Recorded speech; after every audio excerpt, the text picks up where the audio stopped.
सुप्रभात विद्यार्थियों। आज कक्षा 9 पाठ 4 सामने सपनों की याद। इस पाठ का पहला भाग मैंने YouTube पे अपलोड कर दिया है। मुझे उम्मीद है कि आपने उस भाग को देखा होगा और इस पाठ की PDF मैंने आपको भेज दी है और मुझे उम्मीद है कि आपने उस PDF में से पाठ को पढ़ा होगा। आज देखिए, आज इस वीडियो में मैं इस पाठ का सारांश लेके आया हूं कि वास्तव में वो कौन से बिंदु है, पाठ की जो समरी है, पाठ का जो सारांश है वो आपके सामने लाने का प्रयास कर रहा हूं। देखिए, सामने सपनों की याद पाठ का सारांश।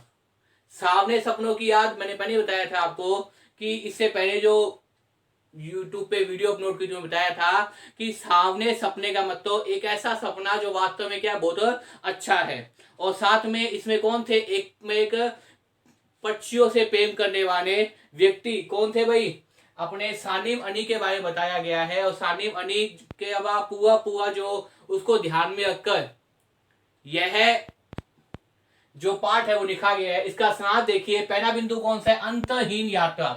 अंतहीन यात्रा मतलब क्या है, ऐसी यात्रा जिसका अंत नहीं हो सकता, ऐसी यात्रा जिसका अंत नहीं हो सकता। होता क्या है कि मैंने पहले बताया था कि जो है सानिम अनी, उनकी मृत्यु हो गई है और लेखक क्या कर रहा है, उन्हें श्रद्धांजलि देना चाहता है। लेखक उन्हें श्रद्धांजलि देना चाहता है, तो इसलिए वो क्या कर रहा है, उस यात्रा में निकल गए हैं जिसका अंत नहीं है। अनंतहीन यात्रा मतलब वो लंबे समय से यात्रा में निकल गए हैं। मरने के बाद आत्मा कहाँ जाती है किसी को नहीं पता होता, वो कितनी यात्राएं करती है, इसलिए वो लेखक क्या कर रहा है, अंतहीन यात्राएं।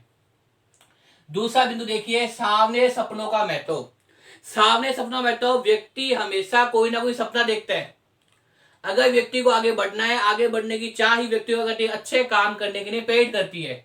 व्यक्ति हमेशा निरंतर विकास चाहता है। इस विकास के लिए व्यक्ति क्या करता है, सपने देखता है। उन सपनों को देखने के बाद उन सपनों को पूरा करने के लिए व्यक्ति क्या करता है, जीत और मेहनत करता है, बौद्धिक मेहनत करता है। तो यही बताने का प्रयास किया है, सामने सपनों का महत्व।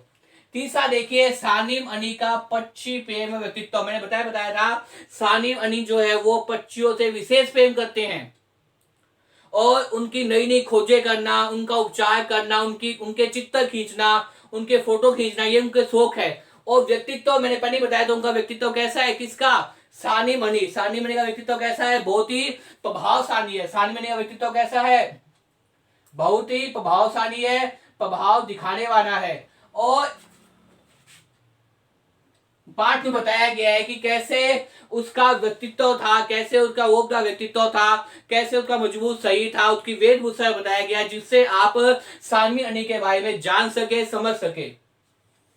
उसके बाद अगला बिंदु देखिए, भूतपूर्व प्रधानमंत्री चौधरी चरण सिंह। चौधरी चरण सिंह भारत के प्रधानमंत्री थे भाई, और उनसे भी क्या हुई थी भाई, इनकी भेंट हुई थी। किनकी भेंट हुई थी, सानिम अनी की। भूतपूर्व प्रधानमंत्री कौन थे, भारत देश के एक प्रधानमंत्री ऐसे थे जिनका नाम क्या था, चौधरी चरण सिंह। चौधरी चरण सिंह भारत के प्रधानमंत्री थे, उस प्रधानमंत्री से भी किसने भेंट की थी, सानिम अनी ने भेंट की थी। किसके बारे में, पक्षियों संबंधित बातें करने के लिए, पक्षियों संबंधित तथ्य बताने के लिए कि वास्तव में संसार में इन पक्षियों की हिफाजत होनी चाहिए, इन पक्षियों की क्या होनी चाहिए भी, सुरक्षा होनी चाहिए। उन पक्षियों को ज्यादा चोट लगती है, चोट से बचाव होना चाहिए। इन कई बिंदुओं को लेकर कौन मिले थे भाई, सानिम अनी किससे मिले थे, चौधरी चरण सिंह से मिले थे, अपने विचार उनके सामने रखे थे, जो उसमें क्या थे, भारत के प्रधानमंत्री थे। अगला बिंदु देखिए, नॉइस का संस्मरण। मैंने पहले बताया था संस्मरण का मतलब क्या होता है, जो चीज बीत गई उसे याद करना। संस्मरण का मतलब क्या होता है, जो चीज बीत गई उन्हें याद करना और याद करने के बाद में लिखना। तो यहाँ पे क्या कर रहे हैं भाई, नॉइस एक व्यक्ति का नाम है, उसका संस्मरण बता रहे हैं। उनका संस्मरण क्या है कि उनकी पत्नी का नाम क्या है, नॉइस की पत्नी कौन थी, फ्रीडा। फ्रीडा इन्होंने सानिम अनी ने अपनी आत्मकथा लिखी है। कौन सी आत्मकथा लिखी है, सानिम अनी ने अपनी एक आत्मकथा लिखी है। उस आत्मकथा का नाम क्या है, फोन ऑफ ए सपेव। उस आत्मकथा के अंदर उन्होंने क्या बताया है, नॉइस और की पत्नी का नाम क्या है, फ्रीडा के बारे में बताने का प्रयास किया है कि एक बार नॉइस की पत्नी फ्रीडा से पूछा गया कि आप अपने पति के बारे में बताइए। तो वो क्या कहती है कि मेरे पति के बारे में जानना हो तो जो छत पे बैठी है, छत पे कौन बैठी है उस समय, छत पे बैठी हुई गैया से ही पूछ लो, जो इतने सहन व्यक्तित्व है। किनका सहन व्यक्तित्व है? नोएस का, कि वो उनके बारे में सब जानती है। ये जो वक्तव्य है, ये जो संस्मरण है, संस्मरण का मतलब जो बीत गई, जो घटना हो गई, ये जो संस्मरण है, ये सानी मनी ने किस में लिखी है? फोन ऑफ द सपेओ में लिखी है। उनकी आत्मकथा है, उस आत्मकथा में उन्होंने इस चीज को लिखा है, चीज को बताया है। आगे देखिए, पक्षी प्रेमी की प्रेरणा। एक बात विद्यार्थियों आपके मन में चल रही होगी कि ये जो व्यक्ति है, कौन व्यक्ति है? सानी मनी। ये व्यक्ति इतना अधिक पक्षियों से प्रेम क्यों करता है? कोई ना कोई कारण तो होगा। इसी कारण की वजह से उनका जो व्यक्तित्व है सानी मनी का, वो किस तरफ हो गया भाई? पक्षियों से प्रेम करने की तरफ हो गया। होता क्या है, बचपन में गलती से सानी मनी से क्या हो जाती है? एक गोया घायल हो जाती है। क्या घायल हो जाती है भाई? एक पक्षी। और पक्षी का नाम क्या है भाई?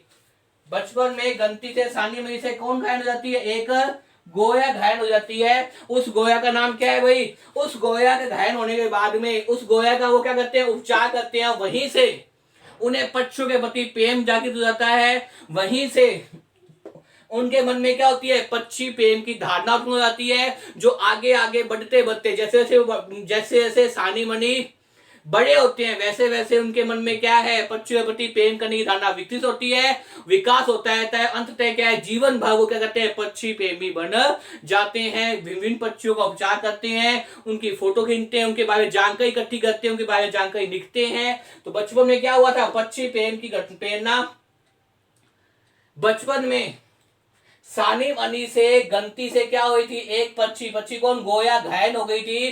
तभी से क्या है? सानी मनी के मन में क्या हो गया? पक्षी प्रेम जागृत हो गया।